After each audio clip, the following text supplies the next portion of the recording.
여러분 안녕하십니까? 한동훈 전 비대위원장의 지지율에 기추가 주목되고 있습니다. 국민의힘이 총선에서 패배한 것과는 다르게 한 전 위원장 지지율은 빠지지 않고 굳건한 모습을 보이고 있는데요. 총선 3개월 전에는 이재명 민주당 대표에 이어 27.2%를 기록했는데 총선 패배 이후에도 크게 다르지 않은 지지율을 보이고 있습니다.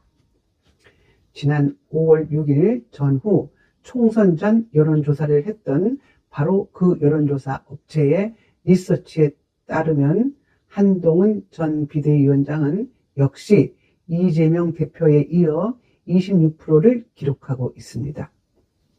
이재명 대표와 10% 정도의 차이를 보이고 있지 않습니까?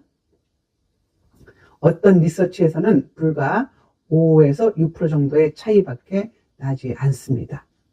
그런데 지지율의 분포에서 아주 희망적인 모습이 보입니다.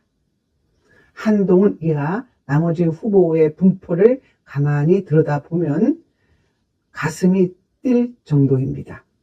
조국 혁신당 조국 대표 지지율 7.7%를 빼면 나머지 후보의 지지율이 16%인데 모두 보수 후보들이기 때문입니다. 따라서 최종 2명의 후보가 대결한다면 이재명 대표를 5% 정도 이기는 상황이 되겠습니다. 보수 우파 여러분, 절대 희망을 잃지 마십시오. 더군다나 이재명 대표와 조국 대표는 엄청난 정치적 리스크를 안고 있는 사람들 아닙니까? 조국은 100% 감옥행이라 생각하고 이재명 대표 역시 시간상의 문제지 결국 감옥에 갈 수밖에 없는 구조입니다. 국가의 정의가 살아있다면 이재명과 조국은 결국 리서치의 명단에서 사라질 수밖에 없을 것입니다.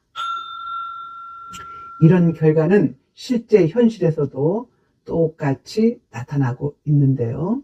한동훈 전 비대위원장 팬카페 회원이 총선 이후 오히려 급증했다고 합니다. 이번 조사에서도 일주일 사이에 10,000명이 늘어 현재 50,000명이 활동하고 있다고 합니다. 한동훈 전 위원장에 대한 국민적 관심이 꺼지지 않고 있다는 방증입니다. 이런 가운데 언론의 관심을 못 받아 안달이 났는지 심평 변호사는 한동훈 전 비대위원장이 지난 총선을 계기로 대권을 향한 많은 조직을 만들어놨다고 했습니다. 그런데 이 조직이 윤석열 대통령의 조직이라는 망발이 있었던 것입니다.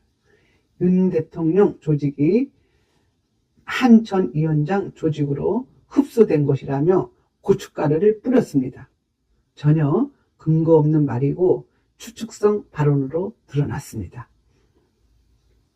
한동훈을 경계하는 여러 잠룡들도 계속 나타나고 있습니다. 홍준표 시장은 연일 한동훈 비하 발언으로 목을 메고 있고 나경원 의원마저 한동훈을 겨냥하는 목소리를 내고 있습니다. 이런 모습들을 볼 때 역시 한동훈 전 비대위원장이 국민적 지지는 여전한 것으로 보입니다. 여러분, 지금부터 분열하지 말고 될성 부른 나무에 걸음을 주는 심정으로 마음을 한데 모아야 하지 않겠습니까? 총선에서의 문제점을 빨리 파악하고 보완해서 향후 전국을 이끌어갈 에너지를 충분히 축적해야 하겠습니다. 지금까지 김선혜의 직원직설이었습니다. 감사합니다.